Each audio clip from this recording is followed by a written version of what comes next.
So we're going to get started. I'm super happy to be here today. I'm Suzanne Bennett Francisco. I'm the co-director of the Supported Decision-Making California Advocacy Project, which is SDM-CAP, short for Disability Voices United. And I'm a parent of 3 young adults with congenital muscular dystrophy and autism who are super cunning and joyful. And I'm really excited today that we're going to be talking about on SDP Connect, talking about person-centered planning. And so I'm especially happy because I have all my Northern California peeps here who are really all just on the forefront of self-determination and person-centered planning in our area, in the Bay Area. So I'm going to do a short overview of who's speaking and then kind of do a little housekeeping about how we can ask questions. And we're going to talk about translation and then we'll get started. So today we have Trudy Marsh Grable, and she is the person-centered programs manager at Parents Helping Parents, and she's also the president of Journey of Choice, and she does the Train the Trainer person-centered planning training that's about 3 days long in our area. We also have David Grady, and by the way, Trudy is my daughter's person-centered planner. So special place in our heart.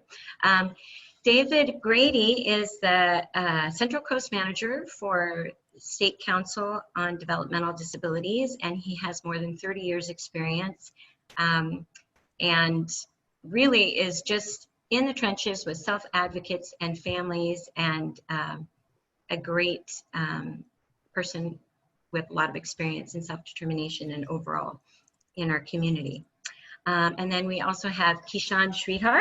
He's the co-founder of PRAGNYA, and PRAGNYA is an autism acculturation and social immersion program that's incredible. My kids attend it, and he also did the person-centered plans for my 2 boys. So welcome. We also have Doug Pascover, Executive Director of Imagine Supported Living Services. And he's our creative brainstormer with David Grady. And he has about more than 20 years experience in self-determination through the pilot program that originated in the LA area. So we're really excited. This Zoom meeting is scheduled through 6:30 to give us a little extra time to answer questions, since we had such incredible presenters today. And if you want to ask questions, you can go to the participant. We're going to have questions at the end. If you have questions as you go along, please do write them down. At the end, when we ask questions, you can go down to where it says participants, and you can raise your hand. So we want you to raise your hand using the Zoom app. And if you're having any issue, you can always chat with Ed, who I forgot to mention, our DVU admin, who is like all things magical at DVU. Ed, would you like to say hello? Hi, I'm certainly not magical, but I do run on caffeine, if that counts. Well, there must be magic in the caffeine, I'm telling you. And I will be, if you have any questions about the technical issues, please put them in the chat and I will get with you as soon as possible. Thank you. Thanks. We also have Nina Spiegelman, who is the program director for Disability Voices United. You want to say hi, Nina? Hello, am I muted? No, you're good. We can hear you. Okay. Yeah. So okay. Yeah. Hi, everybody. And I will be monitoring as Suzanne said, if you go to participants at the bottom right of that, you can click on raise hand if you want to ask a question, and I'll monitor that and call out the names in order when it's time for questions. Great. And then we also wanted to talk about translation. Lorna. Oh, speaking of, Lorna asked us to speak slowly and clearly because everything is being translated. So that will be really helpful if we're not talking too fast. Lorna, are you there? Para las personas que hablan español, que necesitan traducción simultánea, llamen al 551 551-241-6310. De nuevo, 551-241-6310. No se necesita código de acceso y ese es el número para escuchar la interpretación al español. Gracias. Thank you. Thank you. One housekeeping thing. Hi, Kavita. Good to see you. One housekeeping thing I forgot to share with all the speakers. If you weren't on here originally, we're going to have you share your screen and share your slides when it's time for you to speak. So I'm very excited to get started. These people are near and dear to my heart, and David Grady is going to talk about person-centered planning and the discovery process. And if I can just say, we all have benefited from a big whiteboard with this huge brainstorm that David is just very creative, and everything he does with people is very individualized and according to their interests. So we're so happy to have you here. Thank you. Thank you. Let's see, is my screen showing up? Yes. And it doesn't say slideshow. Slideshow, let's see. It's on, David. Okay, there it is. Okay. Well, so thanks to Suzanne for putting this panel of experts together. She chose a great group of experts, and then she chose me. So I'm only going to speak briefly, about 10 minutes, and turn it over to the true people who are doing the work of person-centered planning and self-determination. Also, I think we're all going to be complementing one another in our presentations, each kind of giving a different aspect of person-centered planning. But some of the things I'm going to be talking about, I know that Trudy in her slides will be sharing similar information. One of the things that she's going to talk about is important. Did the next slide show up? Not yet. All righty, that's what I'm fearful of. Let me try this. Usually Ed can fix these things if you're having issues. Is he, Doug, are you, oh, or excuse me, David, I'm David. sorry. My apologies. Tell me if If you it goes could- slide to slide. If you Try could, to, oh, sorry, go ahead. try to share your whole screen. It may not be following when you change. But if you say from beginning up here on the upper left, That's what worked last time for someone I from know. beginning. All right, I apologize. Give me just a second. No worries. This happens occasionally, and I don't know why. I hate it when that happens. There's a whole commercial of all the Zoom faux pas now, which is kind of funny.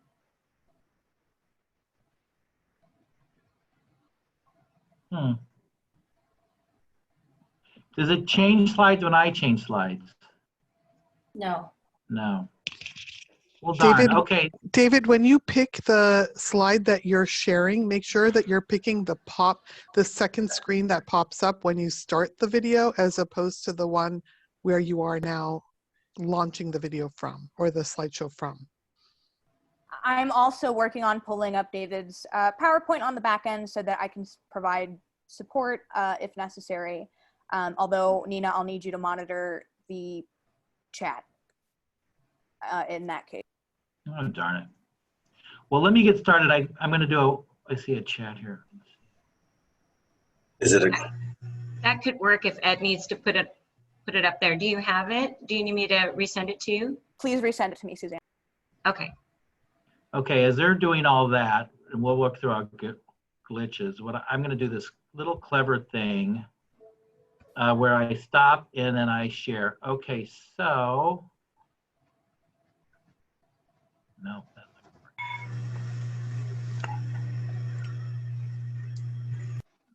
So Trudy's going to talk about important to and important for, and I'm going to focus mostly on this concept of important to. And basically that spells itself out as I perceive important to be about quality of life. Things are happening. Okay, so that shows up as quality of life. Did you do that, David? I did what not. quality of life? Kishan did it. Yes. So really, when you think about, and you don't have to think about it being parents of children with disabilities or having disability or anything. Every human being on this planet is about trying to figure out what a good quality of life is. And in our next slide. So when you ask people about, hey, what is a good quality of life, or what is going on in your life that would make you, you know, what do you want to be when you grow up, or what are things that you want to do? A lot of times, the answer you get is a big I don't know. And this has been a serious, this is something I discovered with my children, usually around a dinner time, when I would ask, how was class today? And they would say, I don't know. Mm-hmm. And truly, I thought about that answer because all my children had the same answer. And I thought, well, they really don't know because they haven't really spent any time to figure out the knowledge associated with how their day went. So I don't know is a very positive starting off point. And it's fair to say that expect this answer when working in person-centered planning with your family members. Next slide. So I don't know is common in life. If you ask me, it's about half of the answers to all the questions that I am asked. The answer is I don't know. It's much more common in young life. And you'll see in our culture today that there's many people after high school or in their college days or in their early 20s are having a hard time figuring out what the next step is as far as of what they want to do to have a good quality of life. And then in our community, in the community of men and women with developmental disabilities, it's a very common problem. It's most common in life of people with developmental disabilities. And this is in a lot of ways related to how we provide education and support for folks with disabilities. As parents, you're all probably familiar with the struggles you have to go through in special education. And the focus of IEP meetings is usually on correcting deficits and having them catch up with performance standards in the classroom. Oftentimes we misread our children's expressions and communication as a negative behavior, and we're not maybe reading those behaviors as a way of trying to communicate something that they're not preferring to do and are seeking something that they do prefer to do. In our culture and in the way we deliver services to focus on developmental disabilities, we have a dependence on professionals and those in authority. We de-emphasize the expertise that is there in family systems and the expertise of the individual as well. And then of course, families are always needing to focus in on health and safety. We never want to put our sons and daughters in situations where they're in danger. So we're going to maybe hold back on discovering what their preferences are in life to live a full and a life of good quality by maybe making sure they're healthy and safe first. And then even in the adult world, when you're identifying goals and objectives, generally those goals and objectives are to improve functionality without much attention to a person's interests. I don't like doing laundry. I don't like vacuuming. If I were an ILS, I have a feeling I'd have a goal to do laundry and a goal to learn to vacuum. However, that has nothing to do with what I want to do in terms of a good quality life. So if the services I receive is to focus in on these issues of functionality, no one's talking to me about my life preferences, what would make a good and satisfactory life for me. Next. So how do we overcome this kind of disposition to not know what a good quality of life is for our children? And in the world of person-centered planning, the term that's being used is discovery. And this is a structured method of revealing an individual's existing and emerging skills. It's we want to the tasks they perform and the desire to learn them, and the preferred conditions for a good quality of life, which include where a person lives, where a person works, who they want to be with, how they want to stay healthy, and how to be a part of the community. So in this slide, I want to emphasize the term being, which is, go ahead and move to the next slide. So instead of doing, the aspect of discovery is figuring out the role of being. You know, that old line about we're human beings, not human doings. Discovery is the process of what the person wants to be. Now, again, there's been research pointing, and this is an article, this quote is from an article, oops. This quote is from an article that you see referenced on the bottom, but it talks about we do not offer people with disabilities experiences and supports to help them understand who they are, what they want to do in terms of their volition, and what character strengths they can offer to build that life of satisfaction. Next slide. So if this is of interest to you, there is an organization called the VIA Institute, and this organization is out of the University of Pennsylvania. And this organization is dedicated to identifying basic human values and character strengths. This website, you can actually go on and do a lot of searching to find out, to discover what human character strengths, what human values you have, and what character strengths you have. It's designed for a non-disabled population, but with some facilitation, you go to this website and maybe identify values and character strengths of your sons and daughters. Next slide. What the VIA Institute has found, and what you'll see if you begin to poke around and learn about values and character strengths, virtues and character strengths, is that there are 6 virtues: wisdom, courage, humanity, transcendence, justice, and moderation. And under each of those virtues are a series of character strengths. And then you see those listed in this slide here. This is common to all of humanity. This is common to each person.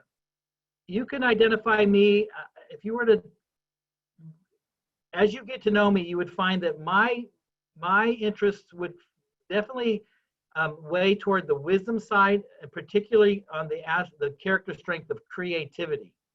Whereas other people in my life, my son, for example, is more about teamwork and justice, and he prefers fairness. And so when me and my son get together, sometimes we have a mismatch because our virtues and character strengths are not the same, and we have to kind of recognize this. This is what we need to discover. The first step of discovery is discovering our children's virtues and character strengths. Next slide. Now, there's a lot of ways you can do this to discover those virtues and character strengths, but one way is just to take a list of all these virtues and all these character strengths and just circle what you think is most important or it most applies to your children. And you'll see that you can kind of circle and get an idea of that. So for example, the area of creativity, which is one of my character strengths, in my life, I'm going to prefer to be creative over the issue of fairness. So if I'm looking for work, it might be more appropriate to look for work for me that emphasizes that character strength than, let's say, having me be a security guard, where fairness and citizenship are more important. This is where oftentimes in working with our folks, we don't really focus in on their virtues and character strengths. And what happens is we find that our folks are beginning to, there might be some negative behavior associated with this. There might be lack of success. They may be doing things that they're just not preferring. Next slide. So we use discovery as a way of reframing and understanding our sons and daughters. You use these 24 character strengths to discover, why they're behaving in their particular way. And instead of focusing in on the negative behaviors or the negative aspects of their behaviors, what you might want to reframe it is that their stubbornness can be reframed into a sense of perseverance, of sticking with their idea. And hyperactivity can be reframed as a zest and curiosity. This then changes our orientation toward the person, and it allows us to develop a positive perspective and also a positive direction to go when providing supports and helping them develop their person-centered plan. It emphasizes strengths rather than weaknesses.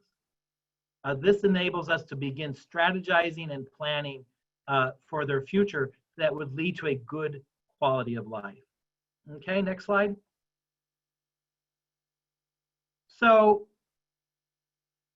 in my discussion today, I'm talking about the general, and Trudy's going to go into this a little bit more in her presentation, about the concept of person-centeredness, about the theory about person-centered thinking, which is kind of the global understanding of person-centeredness. When you're in an IPP meeting, there's usually a part of the meeting where you go over the person's strengths and needs. And what we're talking about in terms of discovery is beyond just that strengths and needs section of the meeting. What we're wanting to do when we're discovering the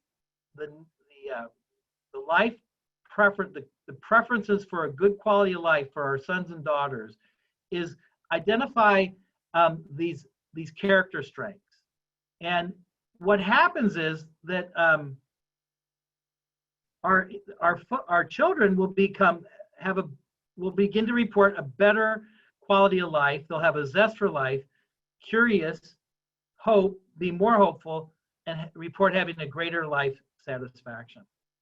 And rather than beginning to focus in on, which of course is important, the need to know how to do your laundry and vacuum the floor, we also want to gear our training of our folks to be training on curiosity, gratitude, hope, humor, zest, training to learn, to discover what it is they can, what their lives would be to be full of happiness and life satisfaction. Okay, I'm being told to wrap up. So in Judy's session, she's going to talk about, as part of person-centered planning, a discovery session. And I'm going to actually ask the audience here to think of it as a way of thinking entirely about your son and daughter, and think of it as an attitude to take, and encourage those who are providing services and supports for your folks, your ILS trainers, your day program folks, your respite workers, all the folks who work with them, to go at an attitude of discovery for your individuals. And the discovery process can take can be over a long period of time, and it can then lead to how your services will be shaped in the future. Part of the discovery process is to create a discovery profile. Next slide. Now, as you begin to discover the values and character strengths, and then the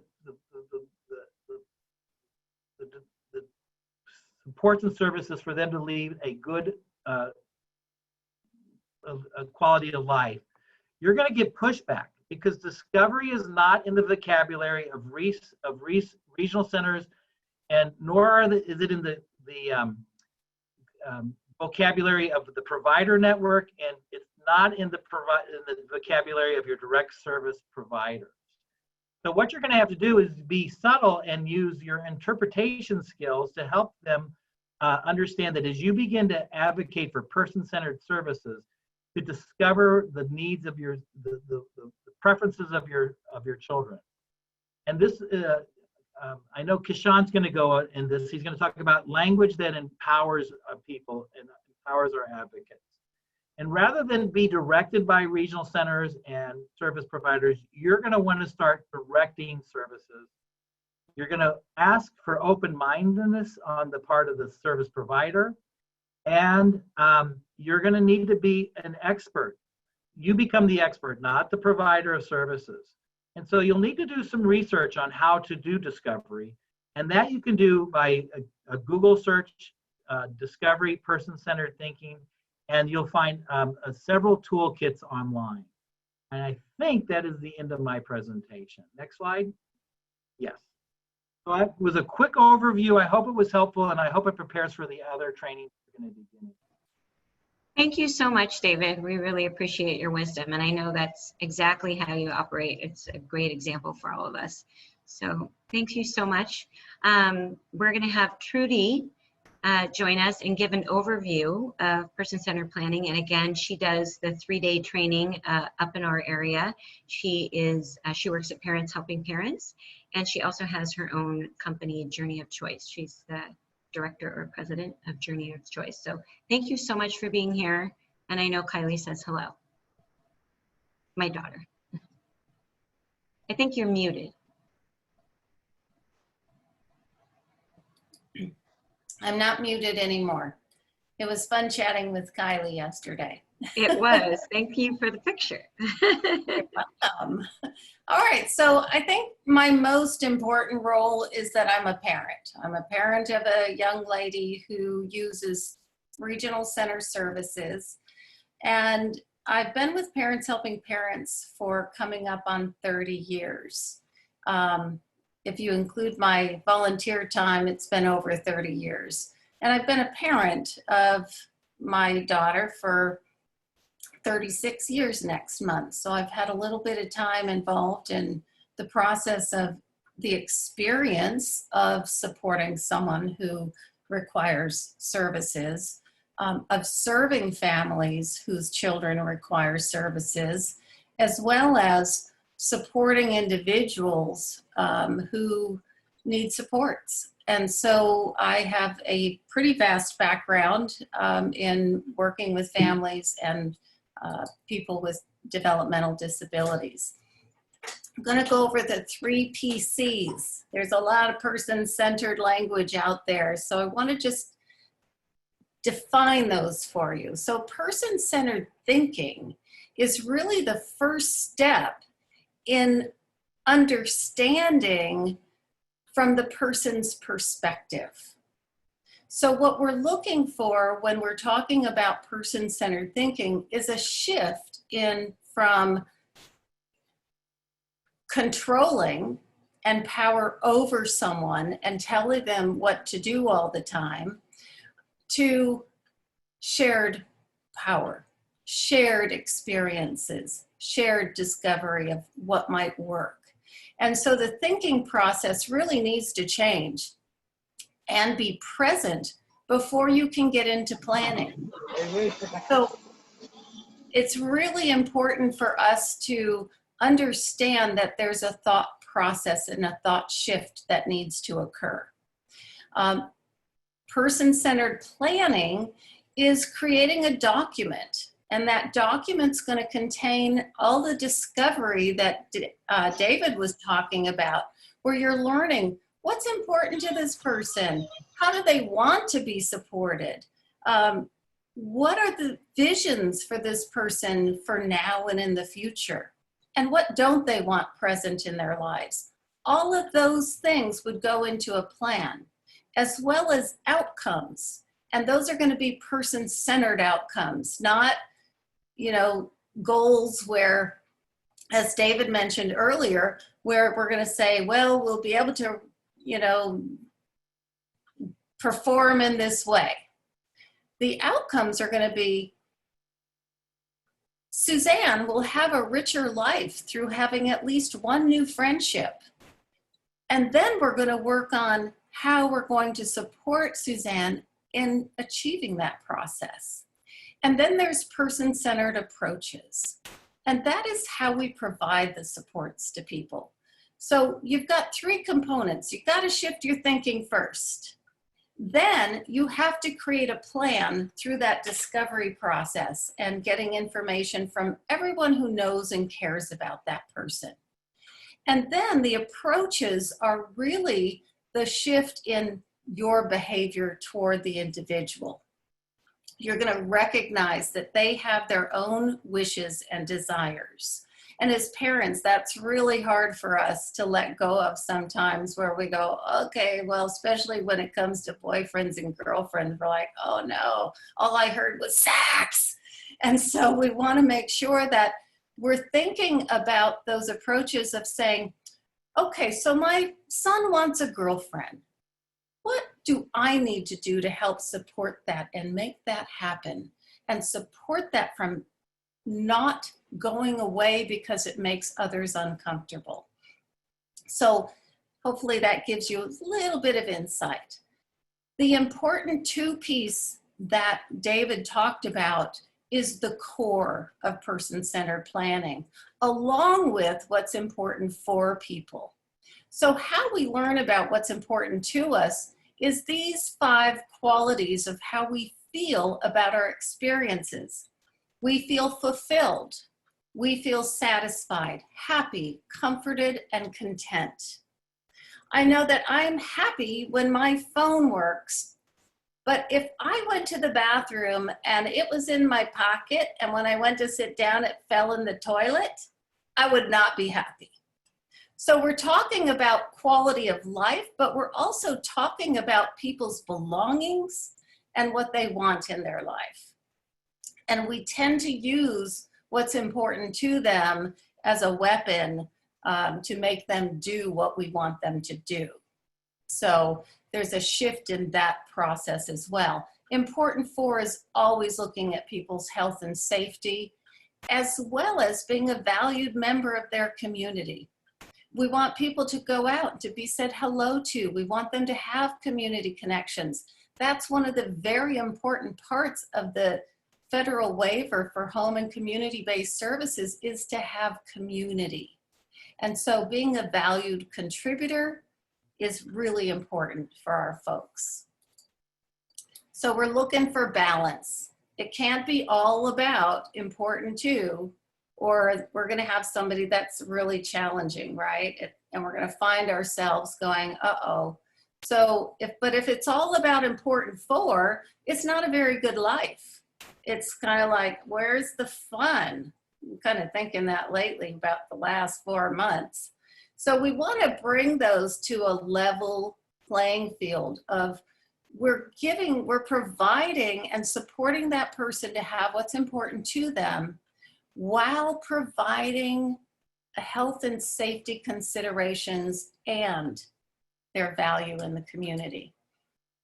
One of the tools that I really like is the good day, bad day. And there are many, many tools out there. But the good day, bad day really tells us when we say, what's a good day look like for you? And you might say, you know, I really like to go to Disneyland. And you can say, you know, I like Disneyland too. Who's your favorite character? And what's your favorite ride at Disneyland? And that is going to get that person on a roll of conversation that is going to inform you about a lot of other information for that person in that discovery. So there's little bits of discovery throughout your conversation. Then who are the important people to you? You know, who do you want present in your life? Who do you need when you don't feel good or you're scared or you're really happy and you want to share something with? And the same goes true for all of these other categories. What happens on a bad day? And these could be bad moments. So maybe you're having a really good day and somebody comes up and says, hey, you know, I really don't like what you said. Now I've got a bad moment in my life and I have to deal with it. It's important for us as observers and people who support individuals to take note of these items. So typically you're going to have a conversation, but you're going to converse about that with everyone who knows and cares about that person. Because if we know what makes for a bad day for somebody, I think most of us are going to want to avoid that for that person. So we really have to get on board with understanding the good day from the bad day and the moments that are in both categories. And how do we provide better days for people? We want them to have the quality of life that we want for ourselves. It's actually in the Constitution, the pursuit of happiness. We all have a right to it. And it's the little things that matter. And I think that's true for all of us. It's like, does my cupcake have sprinkles on it? You know, is my ice cream in the right kind of cone? I mean, there's a lot of things that contribute to us having good days. And it's the little things that we really want to pay attention to. So we have to ask for details. We're going to get details about the places. So somebody likes to go to parks. Well, which parks do they like to go to? And then what do they like to do there? And is there a tolerance level for time? And so just knowing where they like to go isn't enough. What do they like to do there? Who do they like to be there with? And so those kinds of details being put into a plan is going to provide information that is going to help those people who support that person know how to get it right the first time. We need to go from I to why. Okay? So I'm frustrated. I think I got a next slide for that. Okay, we'll come to that in a minute. And we want to find out why things are happening. And you often have to ask at least 5 times.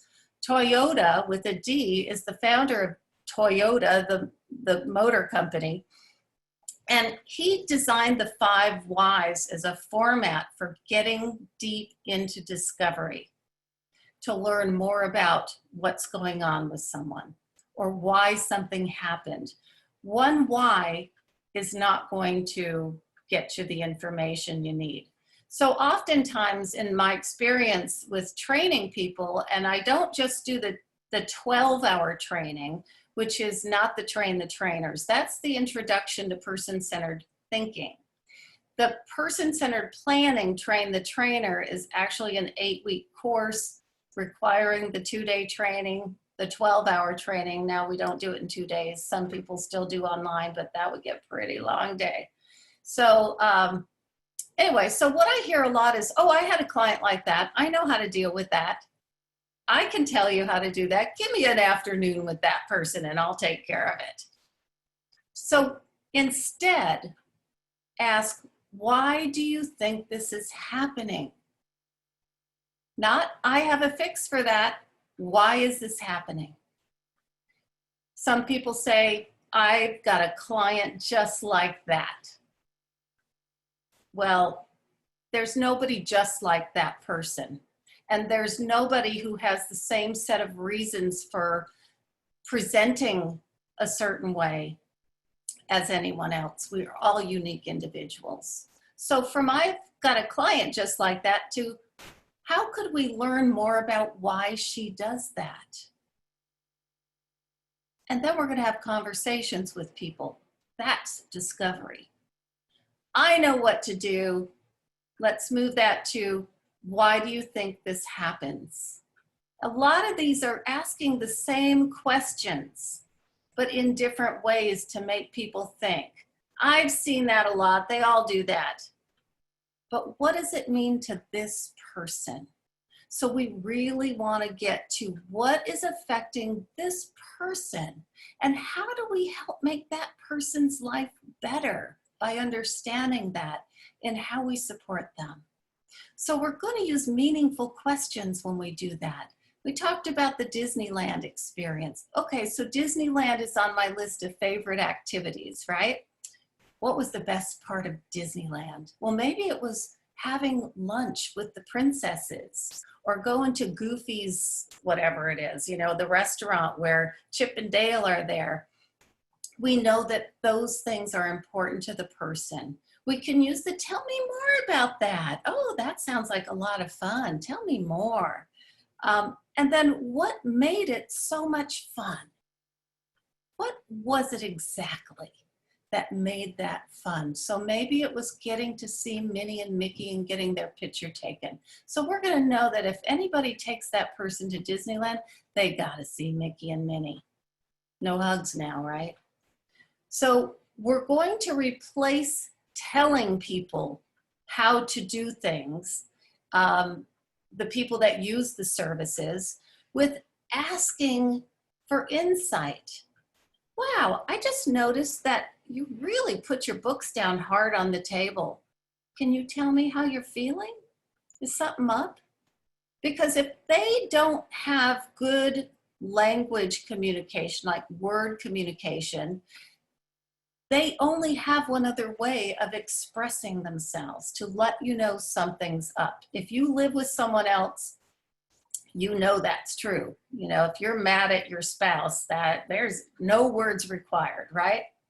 So when we start asking meaningful questions, like instead of saying, hey, you slammed those books down, don't do that anymore, to, oh, looks like you might be upset. Do you want to talk about it? We build trust with that person. They have a sense of pride, and so does the employee or the person supporting them. It increases the person's value. They feel like, I matter. Wow, somebody cares. And it builds a relationship and creates connection with that person. And I really recommend this book, A More Beautiful Question by Warren Berger. It's an amazing book about discovery. So we have a choice.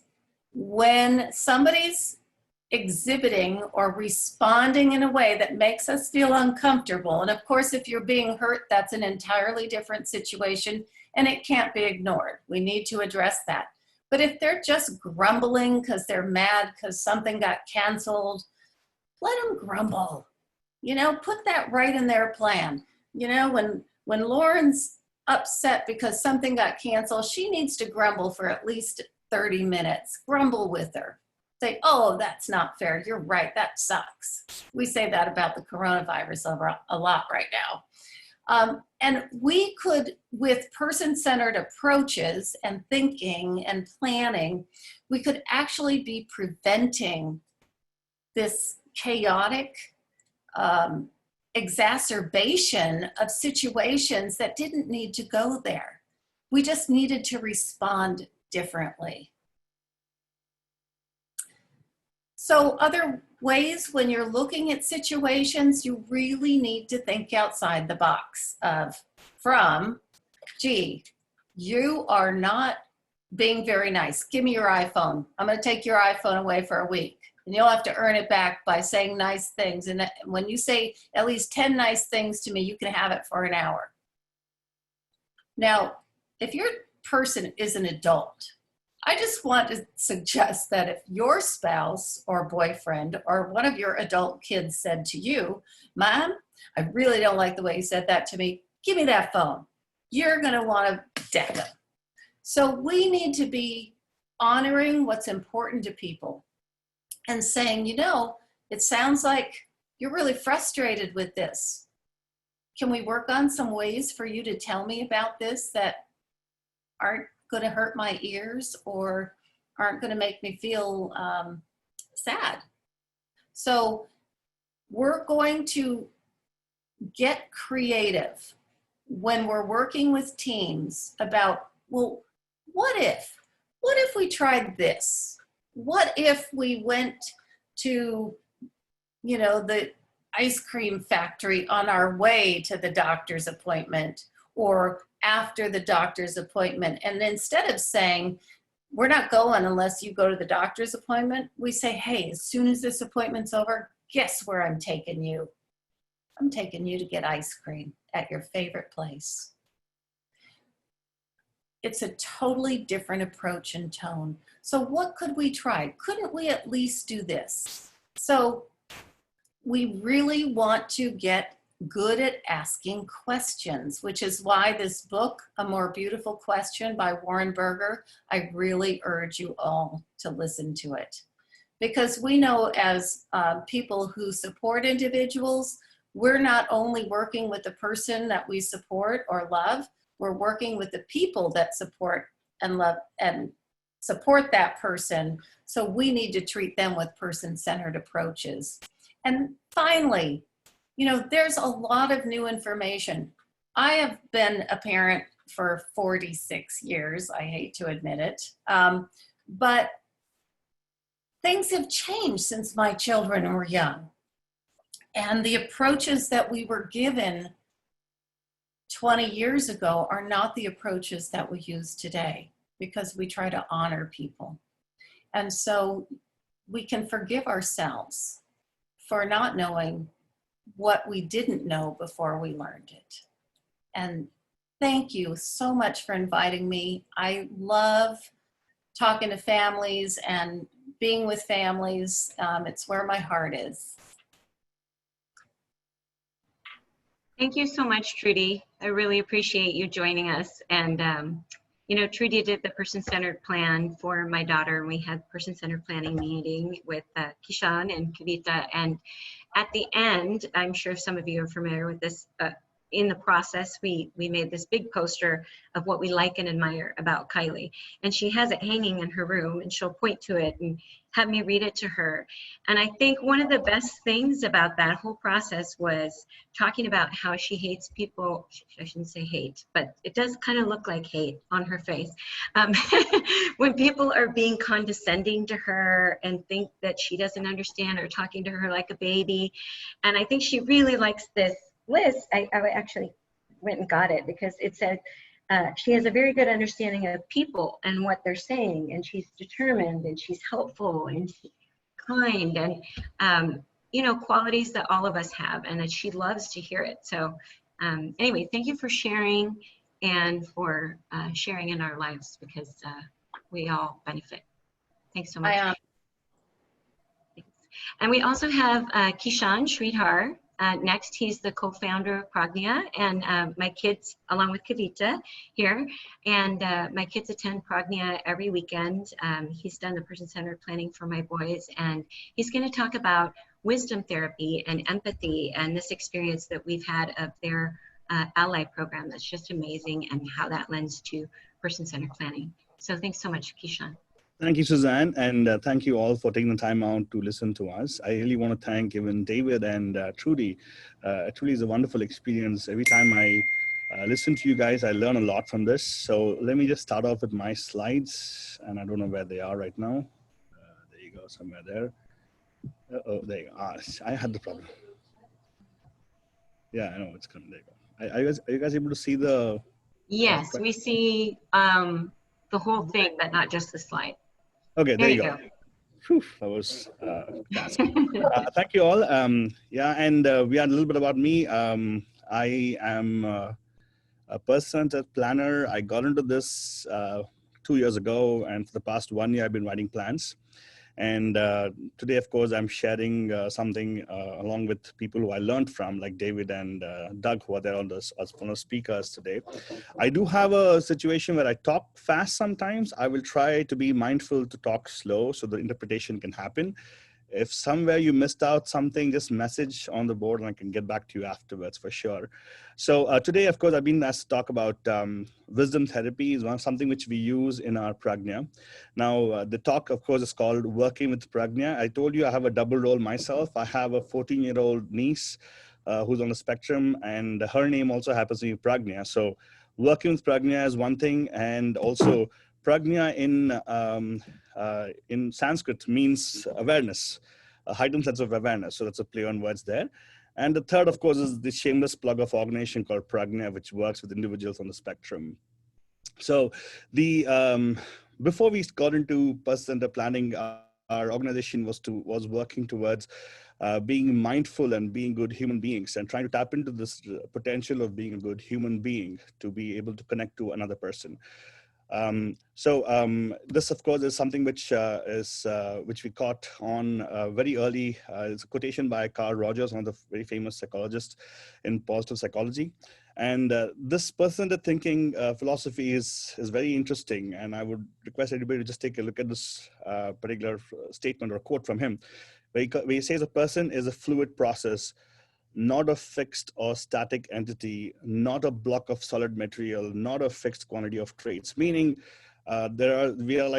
everybody changes with time, and we have the potentials also which can change. So basically, everybody has the opportunity to grow.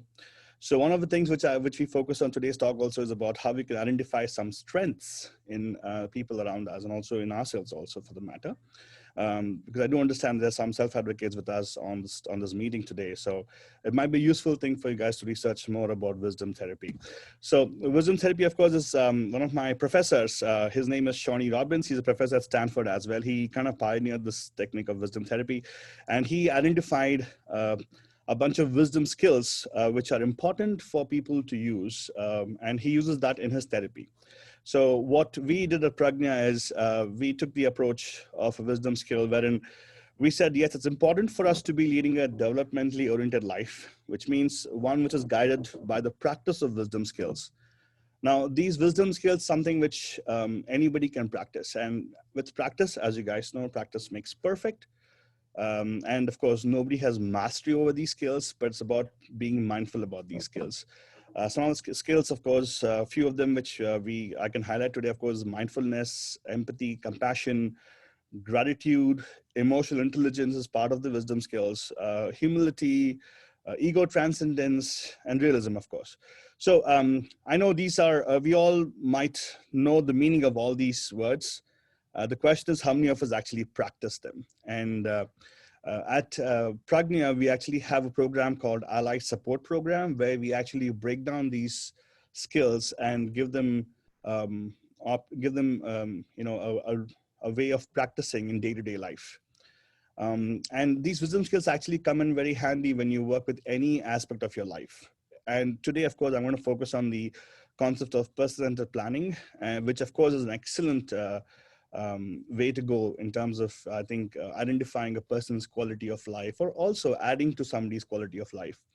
So we might focus majorly on mindfulness, empathy, and humility. These kind of always, you know, if you notice whatever talk we heard from David and also Trudy, they talked a lot about these things, which is about being mindful, being aware of your situation, having the empathy, putting yourself in the shoes of your client or the person you're trying to support, and also having the humility. When I say humility, we go a little more deep about that thing. Humility is about understanding that your perspective is not always the only perspective.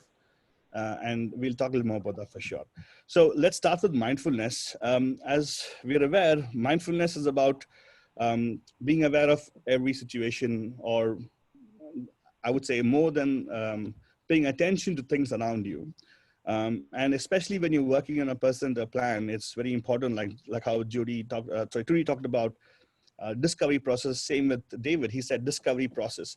The discovery process requires one to be really mindful, have an open mind, look at things without judgment, right? The reason for that also is the fact that, you know, when you pay attention to something, whatever you pay attention to is something which you start working towards. And eventually, that's what becomes a reality. So in other words, trying to be mindful of thinking of positivities in people, the positive strengths of people really helps you in guiding the process of planning for them in a positive way. As opposed to thinking of people, oh, this person has this particular problem. Okay, so and you start thinking only about problems, you only go towards more problems. But look at the potential of the person and identify what you can do to support them to get better or improve their life. So it's also, you've got to be mindful about the words we use, the language we use, even in terms of talking. For instance, Trudy talked about the movement from I to Y. That's an excellent way of understanding. When you actually change the way you talk, you actually are implying something to people, and that's where you're empowering them, as opposed to you taking control of the situation, right?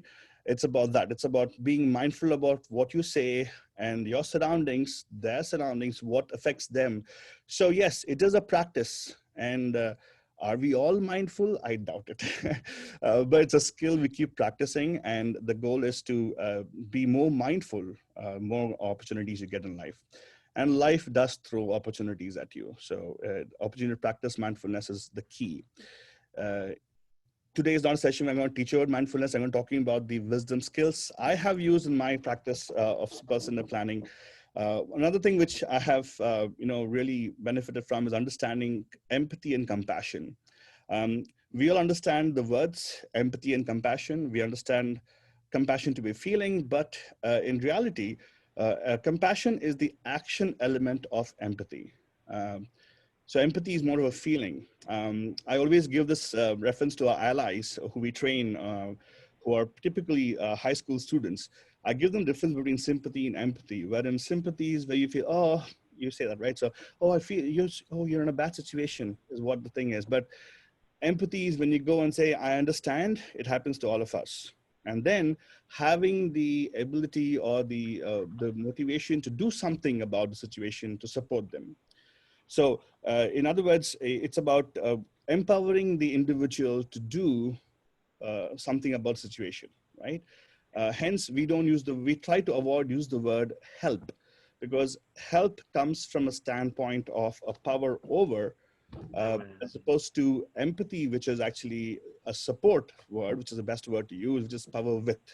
So you empower them to decide what they want to do in their life, because we do know the main storyteller, or the best storyteller, like how Kavita pointed out when I was planning these slides, she had said this is the person themselves, because it is their own story.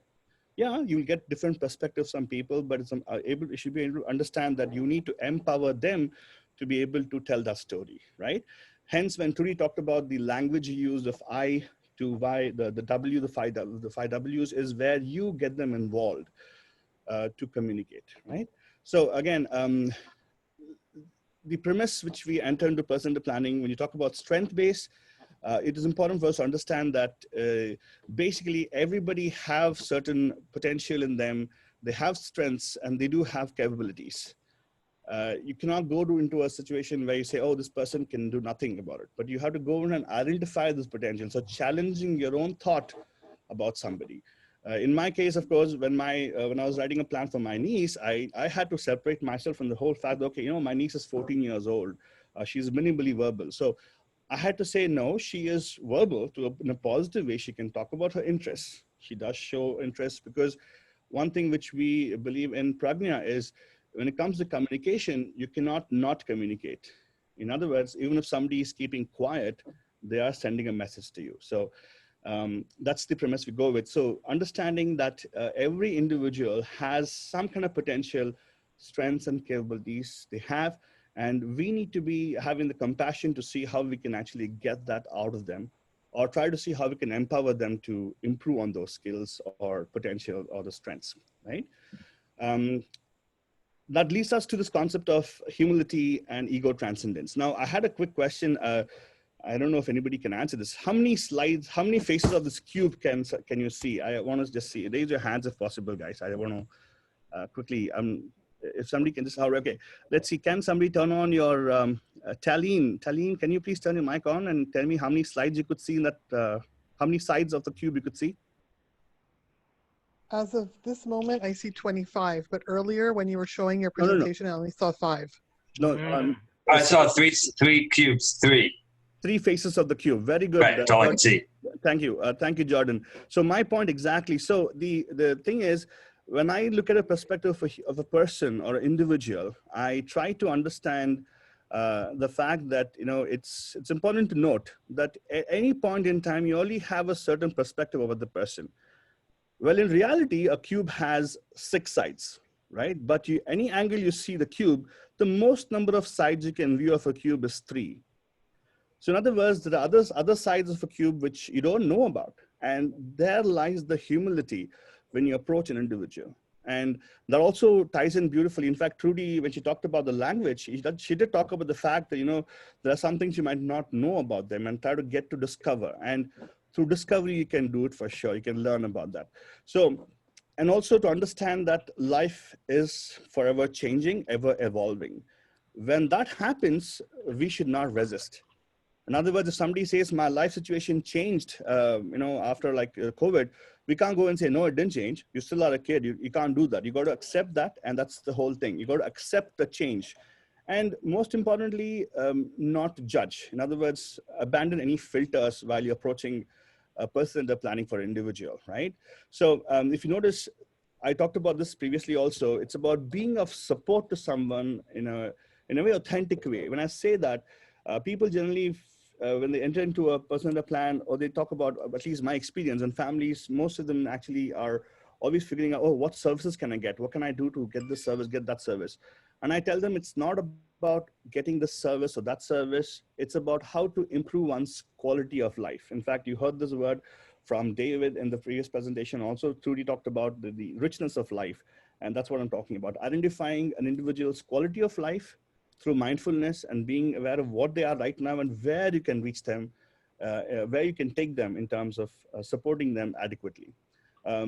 Well, what we also have seen is with these skills, they actually, you tend to build a deeper relationship with them.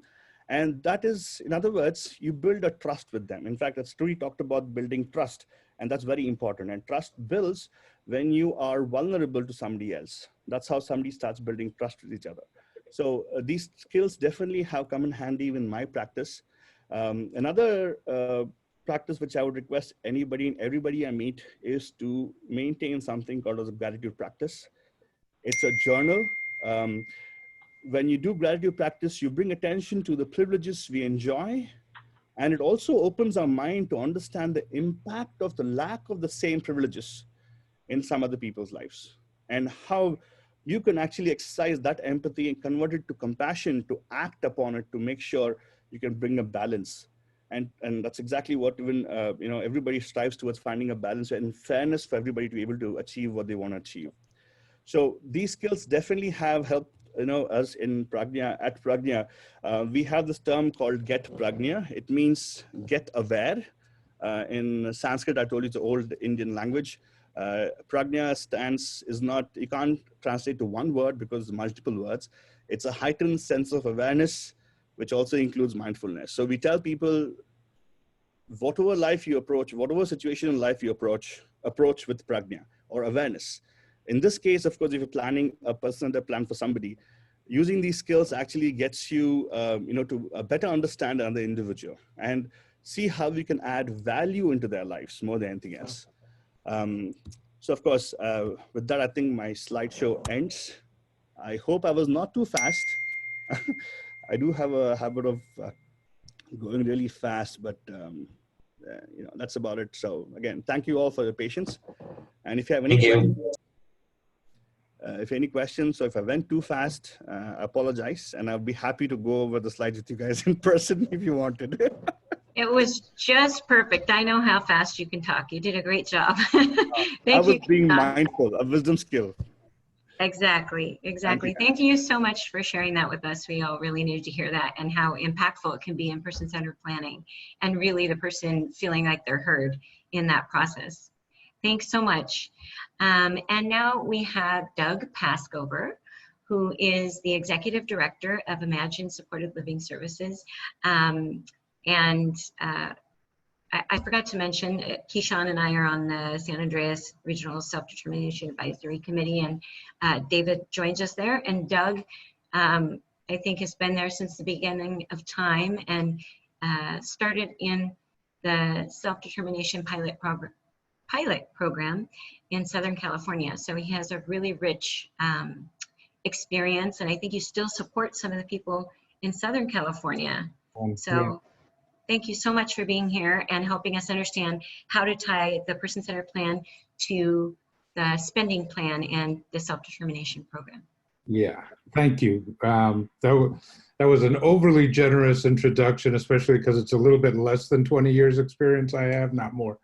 Good practice in humility. And there's at least one attorney watching, so I want to be clear. It's less than 20 years, but I've spent a lot of time. I put my email on the side, and the reason is we were going to try to get to questions and answers by 6 o'clock, and it's 6:10. So I'm going to rush through my presentation, and I'm also going to ask Kishan.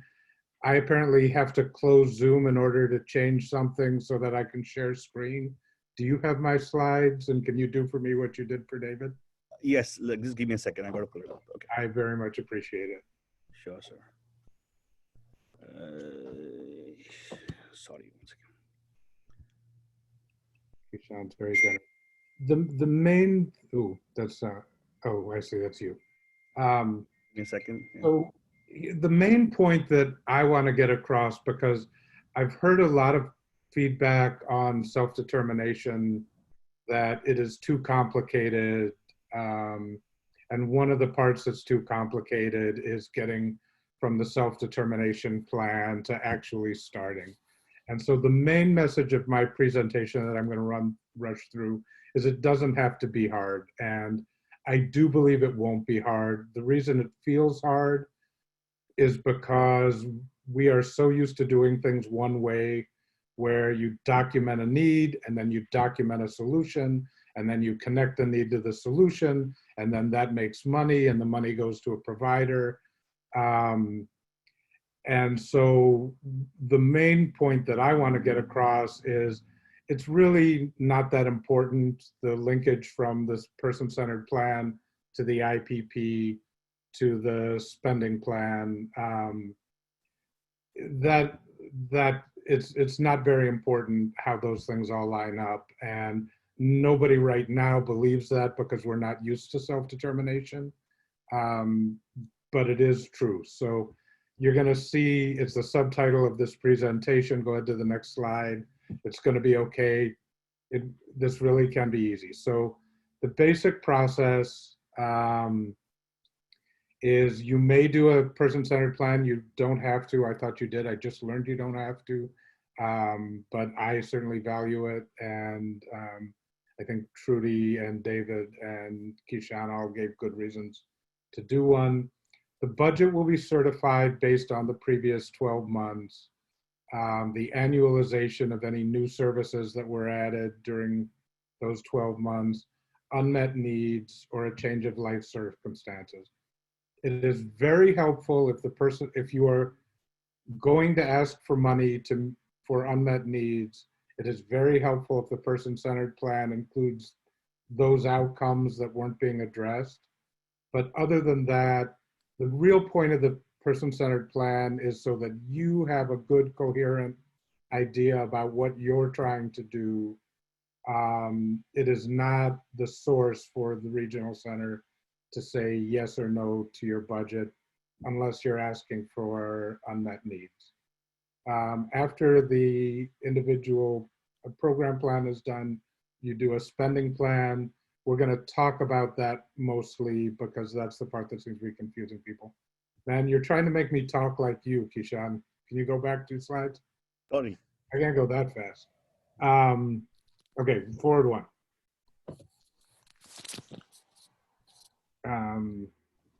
Okay, I'm gonna hide out.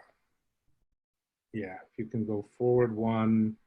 The reason it should, okay, so the funds in the spending plan have to meet the general requirements of the Latterman Act. They need to be spent for the purpose of decreasing the impact of the disability on choice, communication, community participation, or health and safety. They can't replace generic resources that are available, and they can't be paid directly to the individual or I think a family member who's a conservator. But other than that, whatever is in your spending plan is, on your person-centered plan is probably okay. There are things called service codes. Some of them are specific, most of them are very general. They're for the purpose of reporting to the federal government what we're trying to do with the money that the government has provided. They don't have the same function as vendor codes do in the traditional system. So there's no such thing as you put this money in here for participant directed services, but you can't spend it on somebody to help you find a job. That's not what the service codes do. I have, right now I can't see the screen, Kishan. So go to the, yeah, next slide. Okay. This is a list of what the codes are. It's probably too small for you to read. So some of these things like dental services are done by a licensed dentist. I think, let's see, optometric, optician services are done by licensed people. But most of these categories crisis intervention and support, behavioral intervention services, communication support. Most of these codes you will find here don't have a very specific definition that limits what you can buy. So, so what you will do is you'll take your person-centered plan. In it, you may have come up with some ideas about how you're going to reach your goals and things that, you know, I'm going to hire somebody to do this. I'm going to buy a case of that. All you have to do is just come up with something that sounds like it in good faith. That's the line item. You put the dollar amount, and you can be done. Great job. That was fast. And I think most of the rest of this is a parable. So with the caveats that I've said, that like a dentist is a licensed dentist, there really isn't any critical linkage between the thing that you want to buy and the category. Not in the sense that the regional center would be justified to say to you, no, your category is wrong. You can't put that thing that you wanted to buy in under this service code. With that said, it was pointed out to me by someone from DDS, the opposite is also true. If the regional center does say to you, no, that service code doesn't match for the thing that you want to buy, go ahead and say, okay, you're right, we'll just change it, because the thing that you want to buy is what's important, and the fact that you put it under a different service code doesn't have to change the amount you can spend, and it doesn't mean you can't buy it. So, okay, hit the next one. That's where we start the parable. This is the parable of Doug. So in my parable, there's a guy named Doug who dreams of being an artist. In his person-centered plan, he decides that he wants to sell art at the local farmer's market. He knows an artist at the farmer's market, and he talks the guy into, could I be your apprentice, and I'll pay you $500 a month, and you teach me how to make art that'll sell at a farmer's market. And so he looks at that list of service codes I've just given you. He says, well, it's kind of community integration, and it's kind of a participant-directed goods and services, and it's kind of training and education, but it's also kind of employment support. So he takes the $500 for the year, and he just picks two of them by throwing darts at a dartboard, and he puts half the money into two of the categories and half the money into the other two categories.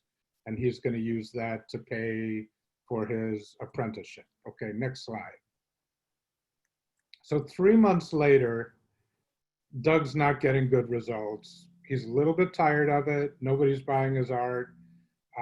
He's standing in line complaining to a friend that, you know, I put my whole year's worth of money into becoming an artist and it's not working out, and I don't want to do it again. Right behind him, there's a local rancher who says, you know, I could use a cowhand. When you're ready, let me know. And so Doug decides he's going to skip the apprenticeship, and he calls a local traditional supported employment vendor and says, going to need some job coaching to know how to do this job. That still fits with the categories the money's in, so it's fine. He doesn't have to do an IDT meeting. He doesn't have to do an IPP meeting. He just stops his apprenticeship, starts the supported employment. The categories still work. Now he just needs a cowboy hat. So the moral of the story, you can go down a slide, Kishan, is kind of relax.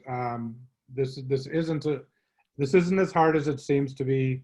We're probably all trained by our experience in the traditional system to make it hard. So it's probably going to be hard this year, and it might be kind of hard next year, but it really can be easy. There's nothing in the service codes or that you can put in your program that is going to make it terribly difficult to navigate once you know what you want to purchase with the service. So everybody just, it's okay.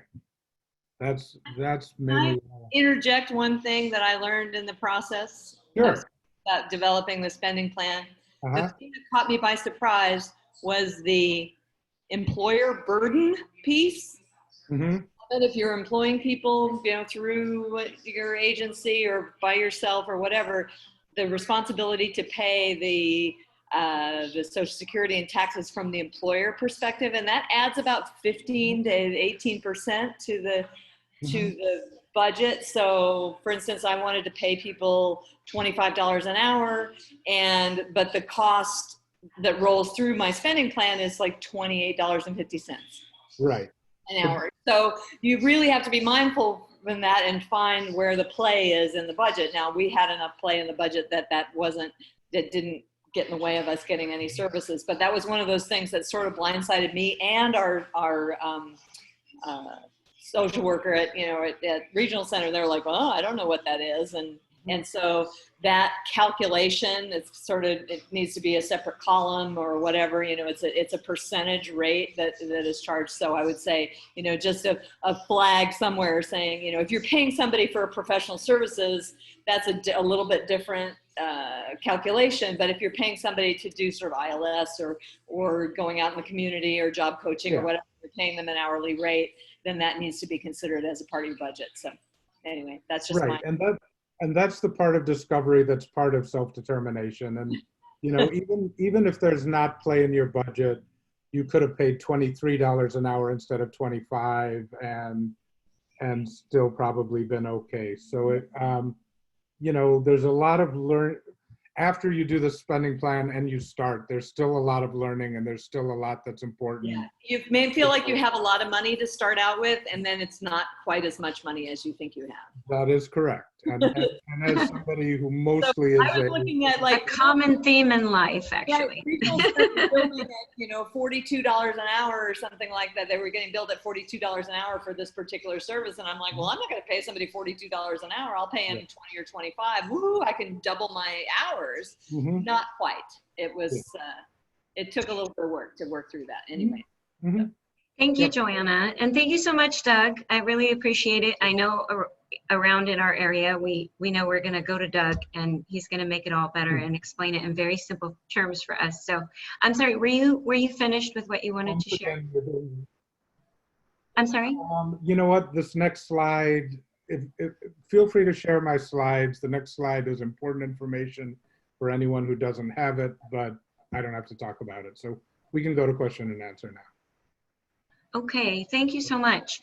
We have about 7 minutes. Thanks to everyone. I really appreciate sharing both the perspective of everyone here, and who's made a really big difference in my life and for my kids. So we have about 7 more minutes to answer questions, and we do have a hard stop at 6:30. So what you want to do if you have a question is go to the participant area and raise your hand, and then Nina, our wonderful Nina, will call on you. So far, okay, now we have 2, so happy. The first, these come in order, so the first person who has been here, I will shred this name, Giridar's iPad. I don't know if he's on. Sorry, just a mistake. Yeah. No worries. Next. Yeah, but I really like the presentation. I learned from all of you guys and listening and all that. And then I'm going to plan for my daughter personal centered plan soon next week. So I just want to learn more about it. And then one of my CBRC managers, she sent me this webinar, and then I really liked it. It's really helps. Thank you very much. Thank you. These have been so great. The next person with a question is Jordan. Yes, I have 2 quick, well, I don't know, so quick, but 2 questions. The first one, I'm going to go to Doug since he just spoke. You spoke about that you do when you work on your budget, it's for the last 12 months. Let's just say, hypothetically, your budget starts January, you've been with Renal Center 10 years, and your budget starts January to December. And so next year you get into self-determination in February, and you're going to look at last year's budget. Well, 4 months of that you were in COVID. So your services were much less. You didn't do a lot of the social community integration stuff. Maybe you didn't have staff coming as much because you were at home most of the time. You didn't need as much staff. You didn't do a lot of the social activities. You didn't do a lot of things weren't happening. So those months pretty dry, from March, April, May, and maybe staff only came, instead of coming 5-6 days a week as they did in previous years, maybe 7 days a week, they were only coming 3 times a week just to check on you. You're pretty much staying at home. How do you submit a budget? You're going to get much less money if you use a year like a COVID year than you would if you used 2 years ago when you had full-on supports. Sure. And some people are spending more money right now than they normally do. That's what the annualization is about. So you are allowed to go in and say, look, 8 months of this year were normal. This is how much I spend. For 4 months, I didn't go anywhere, do anything, and nobody came to me. So make those 8 months, give me 50% more than those 8 months, and that'll be my real annual budget. And you're allowed to do that in the process. Did that answer your question? More or less. Okay. Like Feel free to write me if you want. I put my email. I will. I'll write you about that. Sounds on good. that issue right now. Okay. If I can ask one more quick thing real quick for Trudy. I wanted to ask real quick. You mentioned earlier in your about how to talk to people, and you use an example of slamming a book. And if you're a staff person working with somebody, how do you deal, and I know it's a learning process and everybody, that knee-jerk reaction that you have when when someone's going to do something and you just have to yell. You just, oh my God, you slammed the book, it spooked me, I'm yelling at you, or you're going to do something. It's that reaction. I can totally relate to that because I'm a parent, right? I will react sometimes. You have to get good at apologizing. I'm so sorry I reacted that way. Can we start over? So we use the start over, begin again quite frequently when mom pisses her off. And I think that, if we can be humble enough to apologize to somebody for upsetting them by the way we responded, they're going to be like, whoa, where am I? Right? So you just have to get good at owning your stuff. Thank you, Trudy. Sure. In my house, we press the reset button. Sometimes I reset myself. So we have like 2 more minutes. Are there other hands raised? There aren't other hands raised so far. Let's see if there's anything in the chat. So I have a reputation. I'm very good at this. Nobody asks me questions because I'm thorough with my slides. So thank you. So thorough. Yeah, so thorough.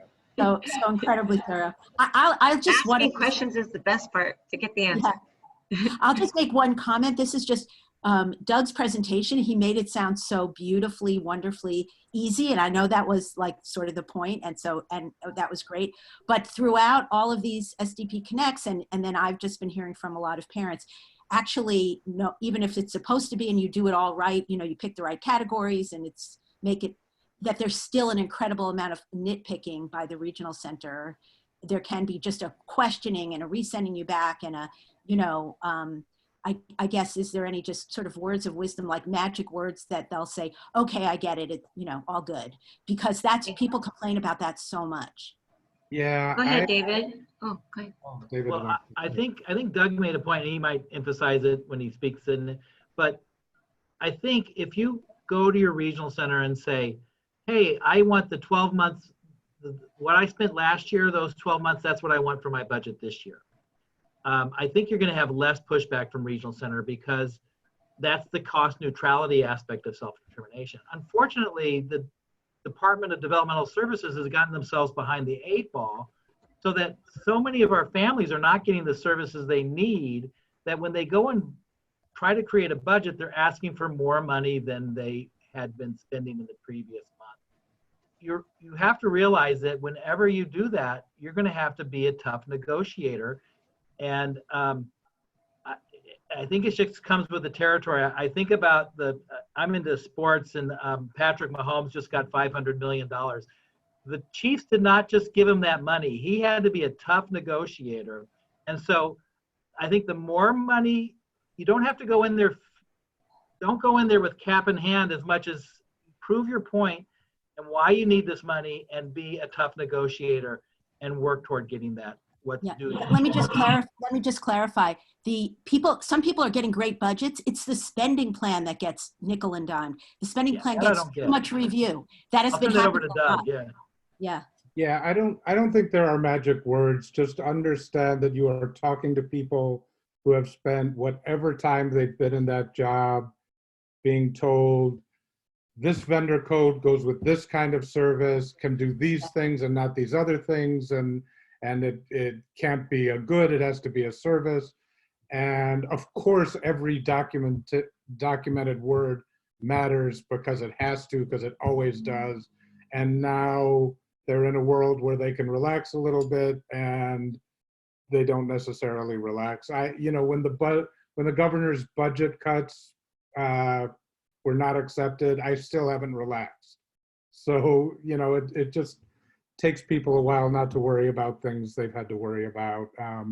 So maybe just understanding where they're coming from, and remembering that even if they tell you use a different spending code, that doesn't affect what you can buy, as long as they're not having you put somebody who's going to help you find work as a dentist. It doesn't matter that you put it in a different service code. So you can also just say, okay, we're fine.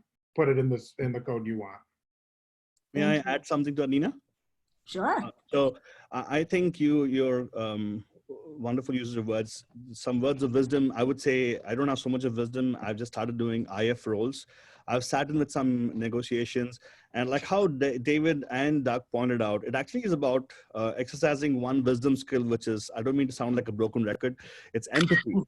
You need to be empathetic for the person on the opposite side of the table as well. They are with you, they are trying to work it. And it's a new thing. And every time I've had a problem and I go and talk to Doug and David, they are wise enough to tell me, everybody's learning, right, David? Everybody is this, they're trying to learn in the whole process. It's about working together as a team. And yes, one of the slides which, Doug talked about, exhale. Breathing really helps. And that's all I could tell you while you're negotiating for something in the IF room, in the IPP meetings. Thanks. Thank you, Kishan. So I know we don't have, we're a few minutes over, and I know we have to cut it out soon, but I think Kavita had a question and she wasn't sure how to raise her hand. She did it. I figured it out. Okay. Hey, great presentation, guys. This is my first SDP Connect that I'm attending, and I'm so glad I did. I had two questions. One was for Trudy and Kishan. Either one of you can take it. When you come across an individual who is probably conserved, or where the parent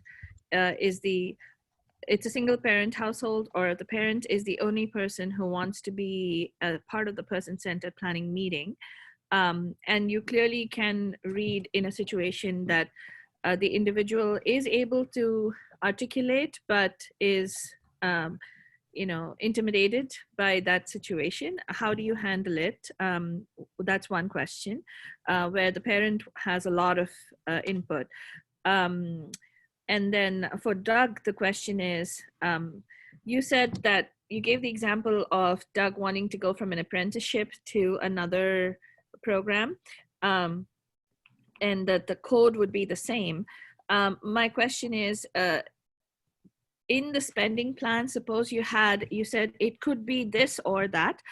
We were told at the regional center that you cannot have the same vendor under probably, let's say, a communication plan and as some other form of support. You have to have different names and different vendors specified in the spending plan. So those are the two questions that I have. I'm 99% sure that's not true. But we can ask somebody at State Council to look into that for us. I'm pretty sure that's not true. You don't have to. I have to name your vendors in your spending plan. It's part of the whole point of self-determination, that I can fire this provider and hire that provider. And if they're doing the same thing, or, you know, under the same code, then you have to tell the FMS that. You don't have to. And I would emphasize Kishan's point about being empathetic and recognize that there are no experts in self-determination yet, and your service coordinator is not yet an expert. And go to that meeting with you as the family member, and the individual himself are the experts. You have the authority. Ask, where in the regulation does it say I need to be sending you the providers? Because that is not in the regulation. If they can't provide it, then you don't have to respond, and then just empathetically remind them that I'm taking the burden away from you. You don't have to worry about the vendors, or not the vendors, but you don't have to worry about who I'm hiring to work with my children. I'll take care of that. And then and the FMS will report it back to you. And you just have to be patient with the provider, with the service coordinator. Thank you, David. So everyone, I'm so sorry that I have to cut. You want me to address Kavita's first question very quickly? I wrote it in the chat. I don't know if I answered if I got your question exactly right, but are you concerned about if the conservatee can invite somebody because they're intimidated by the conservator? No, I think I understood the question. I think it's like the parent believes they're the only expert and they're the conservator, so they have the right. I'm not sure I would do a plan for somebody under that circumstance, because I would want to talk to other supporters, because I explain to families that, and I'm a parent, so I know, I see my daughter when she's on her program, and she's a totally different person than when I'm there, right?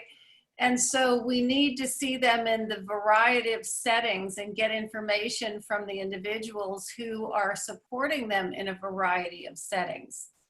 They are very different. Just like, you know, if you all had a family, right? When you get together with your siblings or with your parents, if they're still around, you kind of revert to childhood. You know, you act stupid, you tease your siblings, there's all that silliness that goes on when we're with our family.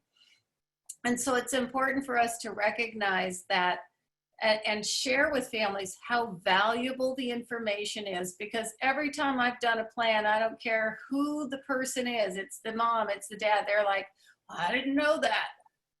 And so they're learning about the person at the same time as we're learning about the person. And I've never done a plan or a discovery without that happening, ever.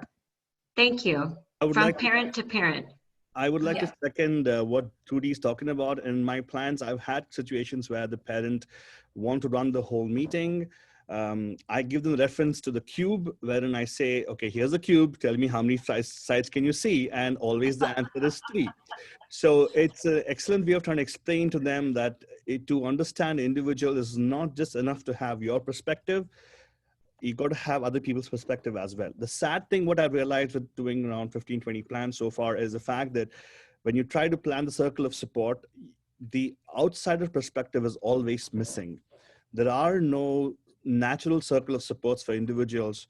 That's what I've seen, actually. So the whole goal of my organization is to try to build that natural support of allies to get a complete view of an individual. That's what it is. So yeah, it does happen. But like how Trudy said, I have categorically said no to people saying that I cannot proceed if I don't have the individual in the room. And every time I had the individual in the room, they say, oh, they don't communicate, they can't talk, they won't sit. It always has worked the opposite. They have actually been attentive. And they're supportive of the discussion. I'm not kidding. Every time they hear something nice about them, I see their eyes kind of glow. Wow, something about me. And I try to talk to people about them. And when you talk to them, they are able to comprehend. Unfortunately, they might not be able to speak the way we understand, but they do send signals, and that's what you got to be mindful about. And thank you. Let's come in handy there. Thank you so much. Yeah. I'm sorry to cut you off. The magic of DVU, Miss Ed here. she has to go. So we have to, Sorry, we folks. can't do wrong to Ed. We'll be in Ed is trouble. everything. Thank you all. My bad. Thank you to everyone so much. Thank you, Kishan, for the technical support provided. And we will have another SDP Connect topic to be announced next Wednesday, same time, 5 to 6 p.m. PT. Thank you all Thank you, so much. David, Doug, Trudy, Bye, everybody. and